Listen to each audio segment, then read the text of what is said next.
Council of Vézelay, Vézelay, Vézelay, Vézelay, Vézelay, Vézelay, Vézelay. On 31 March 1146, the French abbot Bernard of Clairvaux preached at Vézelay to encourage support for the Second Crusade. Background: news from the Holy Land alarmed Christendom. Christians had been defeated at the siege of Edessa, and most of the area had fallen into the hands of the Seljuk Turks. The Kingdom of Jerusalem and the other Crusader states were threatened with similar disaster. Deputations of the bishops of Armenia solicited aid from the Pope, and the King of France Louis Roman VII also sent ambassadors. Location: Vézelay's hilltop location has made it an obvious site for a town since ancient times.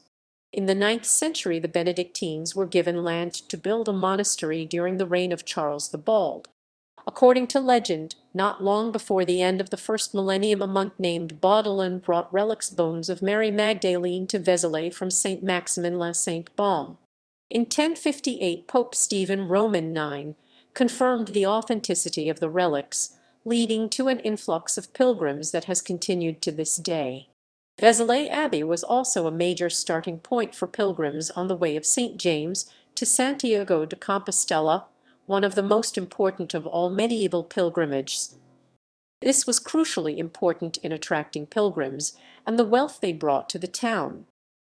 Event: in 1144 the Pope, Eugene Roman III, commissioned French Abbot Bernard of Clairvaux to preach the Second Crusade, and granted the same indulgences for it which Pope Urban Roman II had accorded to the First Crusade. A parliament was convoked at Vézelay in Burgundy in 1146, and Bernard preached before the assembly on March 31. Louis Roman VII of France, his wife Eleanor of Aquitaine, and the princes and lords present prostrated themselves at the feet of Bernard. The crowd was so large that a large platform was erected on a hill outside the city. The full text has not survived, but a contemporary account says that his voice rang out across the meadow like a celestial organ. When Bernard was finished, the crowd enlisted en masse. They supposedly ran out of cloth to make crosses. Bernard is said to have flung off his own robe, and began tearing it into strips to make more. Others followed his example, and he and his helpers were supposedly still producing crosses as night fell. For all his overmastering zeal, Bernard was by nature neither a bigot nor a persecutor. As in the First Crusade, the preaching inadvertently led to attacks on Jews. A fanatical French monk named Rudolph was apparently inspiring massacres of Jews in the Rhineland, Cologne, Mainz, Worms, and Speyer, with Rudolph claiming Jews were not contributing financially to the rescue of the Holy Land. Bernard, the Archbishop of Cologne, and the Archbishop of Mainz were vehemently opposed to these attacks, and so Bernard travelled from Flanders to Germany to deal with the problem and quiet the mobs.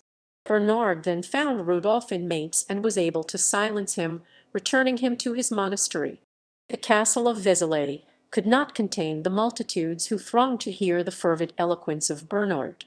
The preacher, with the King of France Louis Roman VII by his side, who wore the cross conspicuously on his dress, ascended a platform of wood. At the close of his harangue the whole assembly broke out in tumultuous cries, "The cross! The cross!" They crowded to the stage to receive the holy badge. The preacher was obliged to scatter it among them, rather than deliver it to each. The stock at hand was soon exhausted. Bernard tore up his own dress to satisfy the eager claimants. For the first time, the two greatest sovereigns in Christendom, the Emperor and the King of France, embarked in the cause. Louis had appeared at Vézelay. He was taking measures for the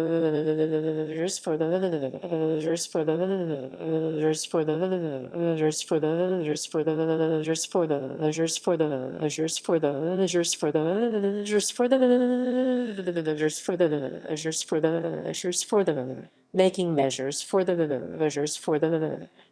There was at first virtually no popular enthusiasm for the crusade, as there had been in 1095. Bernard found it expedient to dwell upon taking the cross as a potent means of gaining absolution for sin and attaining grace. On 31 March, with King Louis Roman VII of France present, he preached to an enormous crowd in a field at Vézelay, making the speech of his life. The full text has not survived, but a contemporary account says that his voice rang out across the meadow like a celestial organ. James Meeker Ludlow describes the scene romantically in his book The Age of the Crusades. A large platform was erected on a hill outside the city. King and monk stood together, representing the combined will of earth and heaven. The enthusiasm of the Assembly of Clermont in 1095, when Peter the Hermit and Urban Roman II launched the First Crusade, was matched by the holy fervour inspired by Bernard as he cried, "O ye who listen to me, hasten to appease the anger of heaven, but no longer implore its goodness by vain complaints. Clothe yourselves in sackcloth, but also, as in the olden scene, the cry Deus vult, rolled over the fields, and was echoed by the voice of the orator, Cursed be he who does not stain his sword with blood." When Bernard was finished, the crowd enlisted en masse.